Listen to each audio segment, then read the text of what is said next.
Despite me poking fun at Smash 4 a few times in the past, I don't actually dislike this game. Far from it, I think it's fun and I've sunk quite a lot of time into it with friends, even if I prefer other games in the series. However, I also think this game and its series as a whole is seriously held back from what it could be, and is perhaps glorified in some areas where it shouldn't be. This idea got me thinking, what exactly are the things that bother me about this series, and how could one, or in this case I, go about fixing them? So this video is what I came up with.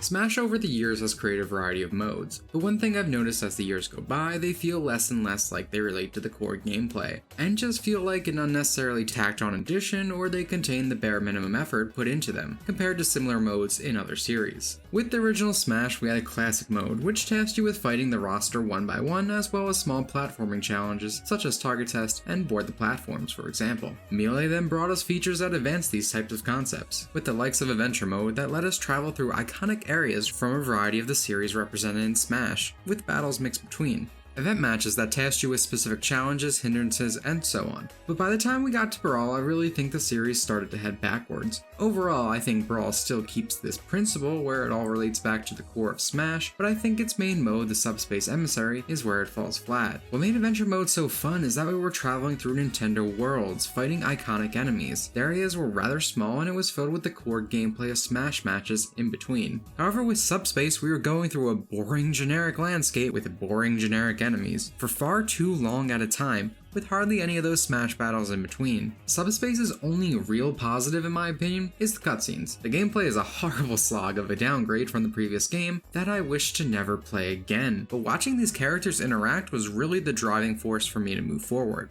Other than this admittedly huge misstep, Brawl's modes were, like I said, relatively like Melee, in that they played off of the core of what makes Smash so fun. It's Smash 4 where I feel it really goes downhill. Now, due to the cutscenes that I previously mentioned being viewable online, arguably the best part about Brawl's story mode, Sakurai, the game's director, decided they were going to scrap the story mode idea in its entirety for this entry, because he didn't feel people should be able to experience these cutscenes in a way he didn't intend. So what did we get in exchange? The new addition for the Wii U was Smash Tour, which isn't just a step back, but it feels like it strays too far from the core of Smash's mechanics, and what makes it such a fun experience. Everything in the beginning to the finale just feels like a waste of dev time for a watered down board game. They spent all the time making these extra mechanics for this mode, but even the small 30-second matches thrown in between moving around the board are just a random mess of Smash features. The only fun part of this mode is the quick game you have at the end, where you get to play as all the characters you picked up on the board in a stock match. It's an unnecessary waste of development time that I've never met a single person say they enjoyed, except for the guy down in the comments who is gonna tell me how much he loves this mode and the taste of Sakurai's cock.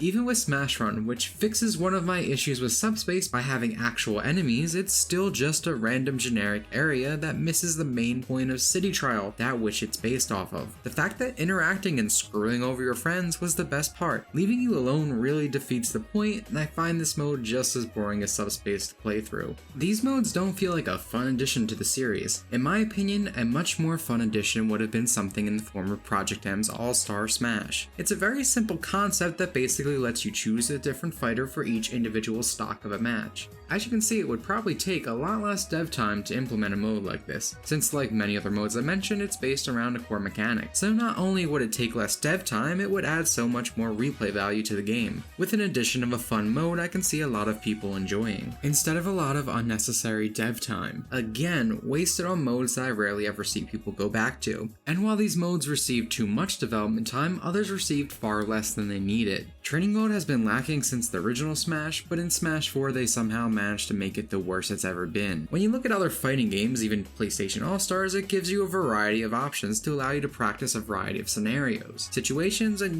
actually train. Smash lacks this, and you can say Smash isn't intended to have this deep of training, but it should still let you simulate a real fight like it did before in Melee. In Smash 4 you can't even do this, since the training mode lacks crucial mechanics of the game, such as the rage mechanic mechanic, and move staling. For those who don't know, when you're at a higher percentage in Smash 4, due to the rage mechanic, you will deal more knockback to other fighters, while stale moves means the more you use a single move continuously, it'll get weaker and again deal less knockback for a set amount of time. So the training mode not only lacks basic features of other games, it doesn't even do what the name implies, allow you to train for the main game. Similar to training mode, when online was introduced in Brawl, it was severely lacking. To Smash 4's credit, it is a huge improvement over the unplayable and unfun mess that was Brawl's online mode, but that doesn't mean it manages to be anything more than playable. What we're given is for fun, which is no different than Brawl's online mode, and for glory, a competitive mode that lacks a competitive rule set, proper matchmaking, and a leaderboard because we don't want to hurt anyone's feelings. We're making this game for babies after all, and what rules it does have seem to literally be based on a fucking meme. If I was in charge of a competent team tasked with fixing the existing modes as well as creating new ones, I would concentrate on making fun additions that use the core mechanics of the game, like Project M's All-Star mode, as I mentioned previously, as well as improving on what already worked. We're all trying to improve what Melee's adventure mode started, so we take what worked from both to make the best single player experience Smash could have. Running through iconic areas once again with proper scale, stomping on iconic enemies, fighting series bosses, and having a load of cutscenes with character interaction. And no random out of left field bullshit for the final boss. With the training mode, I think it's fairly obvious what I would do. Firstly, give it every mechanic that's actually in the game instead of removing them for seemingly no reason. Next, adding a bunch of customizable options to allow you to practice a variety of specific scenarios, such as other games like Street Fighter or even the 20XX mod of Melee.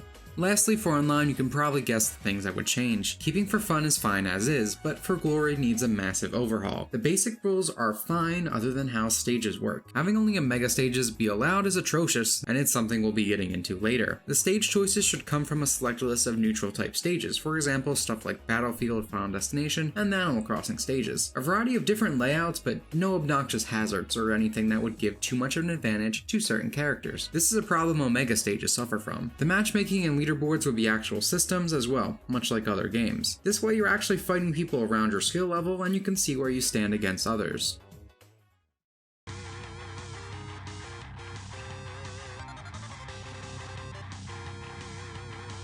As you can guess, I'm really not a fan of Omega stages. Like I said, they seem to be based off of a dumb meme Sakurai was sent instead of actually putting thought and consideration into how people play the game. An alternative to this that could have been done is that the Omega version of the stages were just simply hazardless versions of these stages. I don't think there's inherently a problem with stages with heavy hazards. The issue comes in with the fact that there's hardly any options for ones without them. All the stage choices I seem to pick with friends seem to come from past games in the series, which is sad because we never get to touch the new stages due to them being filled with said hazards. And that's not how we like to play the game. They often end up being unfair and can cause matches to be decided more by luck than skill, in a similar manner to items. Again, there's nothing wrong with playing this way, but giving so few options to players who don't want luck to determine matches, which is a sizable portion of the fanbase, is unfair. Especially when you consider many of these stages could be great with just the ability to turn hazards off. And not having this choice is almost ludicrous when you consider that many of the stages have an 8-player Smash variant that lacks said obstacles. So why not have it then? Oh, that's right, for those who don't know, there is a reason it was not included in the game, despite being discussed during development. Sakurai wouldn't allow for this addition because it was a feature in PlayStation All-Stars. His reasoning is absurd as usual. At this point you might as well not even have HD graphics because guess what? PlayStation All-Stars did that first too.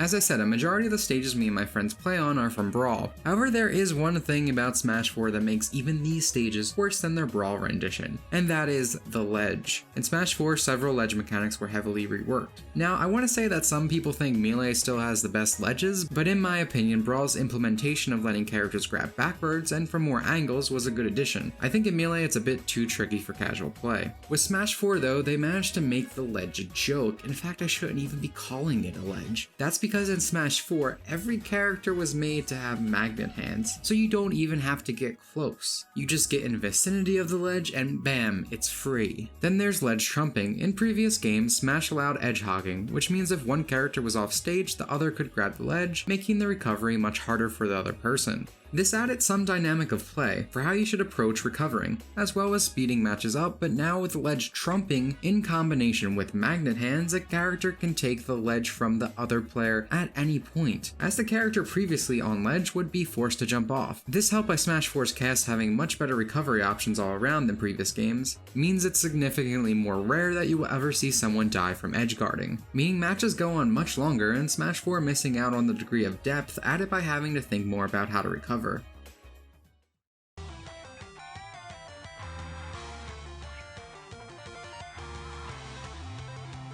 With Smash 4, Nintendo made the brilliant decision to release the game in two versions, the inferior one coming out first so that the dedicated fans would end up buying it twice. But not only was the 3DS version inferior, it managed to hold the main game back in a variety of ways. Particularly because it was handled by the same team, instead of there being two teams, which is usually the case when different versions of a game come to a handheld and console at the same time. This might be the reason that Smash 4 borrows so many aspects from Brawl, like half of its stages and hardly adding any new remixes. They were pressed for time and couldn't make a lot of new content is my guess. This in itself isn't offensive to me, as I can see why this is a good business decision in some regard, as well as to make sure this was a competent game in the series. Do I dislike it and think it kills the whole idea of Smash 4 being a system seller for the Wii U? Yes, but it does not actively offend me like the other half of why the 3DS held the main game back. Once again, Sakurai in all of his infinite wisdom had the great idea to make it so if a character couldn't properly work in Smash 3DS, their Wii U version would have to suffer the same fate, and have them removed. So despite an early build of Ice Climbers working on the Wii U, they were ultimately removed from all versions of the game. This is just what we're aware of. Who knows what else was held back due to this imposed limitation. I don't think the inherent idea of these rosters being the same is bad. I think they should do everything in their ability to make characters work on both, but if it just can't happen, I as a Wii U owner should not have my product suffer as a consequence of this. The one positive that I will say that came from this though is that they made it so character switching wasn't a thing. In previous games in the series, some characters were tied together. Sheik and Zelda, for example, don't have a down B move due to them using this to switch between them, as well as Samus's final smash forcing her to switch to Zero Suit Samus, and vice versa. So now all characters can be fully fleshed out with their own moveset. In general though, the existence of the 3DS version kind of makes me sad. I think Smash 4 could have been packed full of way more content, much like Brawl compared to Melee, but instead it really does just feel like Brawl 2.0 with missing pieces. While I would personally prefer the 3DS version to not exist, I understand that some people enjoy a portable Smash and there is some benefit to that, but if it's going to exist, it should not be hindering the other version of the game for arbitrary reasons.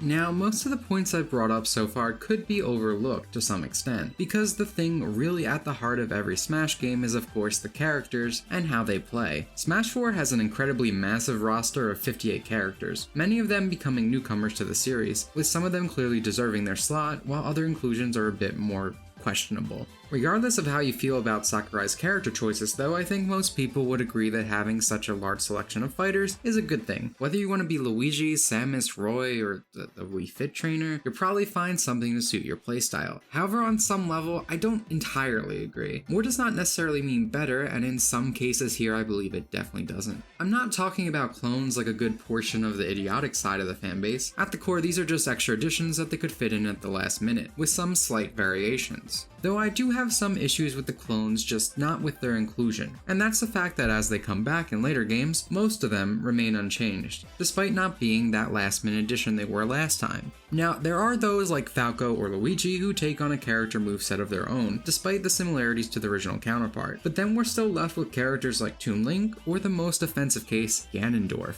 It's not as if Sakurai is against changing characters. As I've said, some clones become separated as time goes on, while characters like Pit get a complete rework. Yet poor Ganondorf is still reduced to fighting like an F-Zero racer after appearing in almost every Smash game, when a more appropriate representation would involve him using his abilities from the actual game. Whether they be his sword or a variety of his magical abilities. Actually, he does use his sword as part of a taunt and a custom move that's basically just a reskin Warlock Punch. Yeah, not that impressive after a whole 3 games. Which is how I feel about how custom moves were handled in general, unimpressive. I think the basic idea of them could be interesting. However, like with a lot of things, their implementation leaves a lot to be desired. First of all, the very act of unlocking them is a tedious grind, where you can spend hundreds if not thousands of hours and likely still not have them all. Then say you somehow do get them all, the actual use you get from them is very limited. In Smash 4, custom moves are directly tied to equipment. This poses a problem as the equipment system is entirely broken, with stuff like healing over time, reduced landing lag, a mechanic that makes you stronger as time goes on, and so on. Not to mention the stats attached to equipment are completely random. Due to these being directly tied to custom moves, they aren't enabled in any online mode, and even playing with friends would require heavy policing. So for all the work you put into getting them, you get little to no payoff. These custom moves should be unlocked from the start and be considered their own separate thing, maybe with online modes that you could use them in. Custom moves could make a lot more characters viable, and more unique in some cases. Not to mention just adding that little extra degree of personalization for your character. But their potential is utterly wasted due to how they went about adding them to the game. Not to mention cases like Lucina, instead of being Marth with baby wheels, maybe they could have implemented her custom moves into her default moveset to make her stand out instead of being so lazy she was the only time I was actually offended by a clone in this series. But there is another case of wasted potential when it comes to movesets,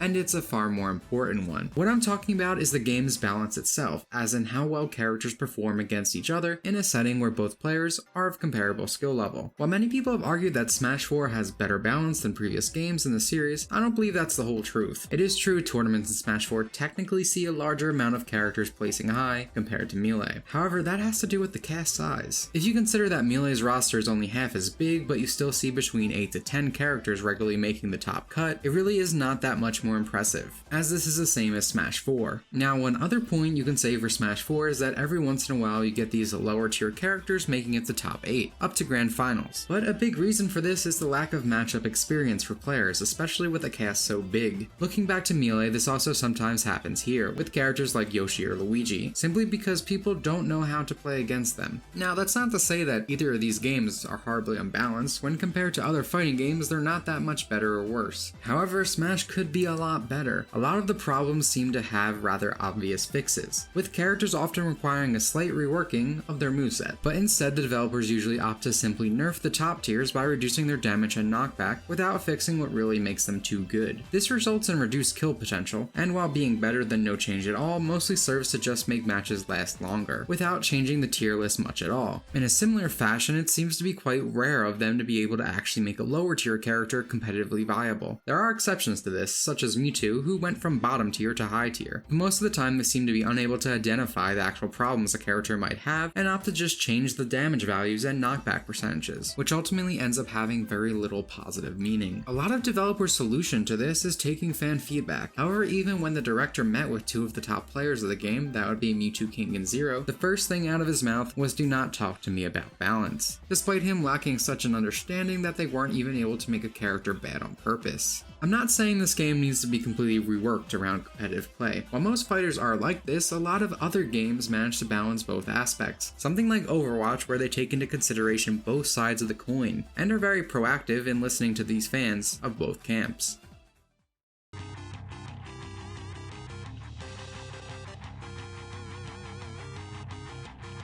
So that's my issues with Smash 4 and how I changed them going forward. I believe the version of Smash I've suggested takes into consideration everyone who plays the game, giving players a variety of options, whether it be with your stage choices, or just allowing you to personalize your character with changes to custom moves, or even people who don't play it and just enjoy watching tournament matches. Things like the old ledge mechanics being back, as well as other changes I've suggested, would make this game a better experience to play and watch. This series as a whole, in my view, is strongly held back by its creative director, and I don't feel he has passion for the game. A passion for work, yes, but not for the game. He's gone on record saying many times he didn't want to continue doing this series, and in my opinion he just seems to keep coming back so someone else doesn't play with his toys. Everyone's always saying, "Oh, poor Sakurai, he works so hard," but over and over I've stated throughout this video how a lot of the time and effort goes into things that don't benefit the full game. It's about working smarter, not just harder. He only seems interested in adding whatever random bullshit he can come up with, leaving us with a vast amount of mediocre content, as well as arbitrarily screwing over parts of the fanbase because he believes people have to play only the way he sees it, instead of adding things that would benefit to what the players love about the game. I've mentioned Overwatch's developers several times in past videos, and while they are far from perfect, One thing is incredibly cool to me, is how the team is so interested in what players have to say, and constantly giving things to both sides of the fanbase, whether they be casual or competitive. I hope Sakurai steps down from the next game. This is a man who is at his best when he's making something new and something he wants to make. As the series goes on, it's very clear to me that he doesn't want to be doing it. That's why, to me, Brawl will always be the better game. Even if I don't agree with the choices made in it, with the jump from 64 to Melee to Brawl, it all felt inspired. Again, it's up to the player to say which of these games is the best, but they all have their own identity. Smash 4, on the other hand, well, just look at the name. It's just another Smash for the Wii U. As I mentioned before, the amount of content added in Brawl compared to Melee is massive. We got new characters, modes, remixes, literally everything content-wise about Melee was improved. That's just not how I feel with Smash 4. So much of it was just uplifted from Brawl and given a shiny new texture. Even though it does have new things, as I said,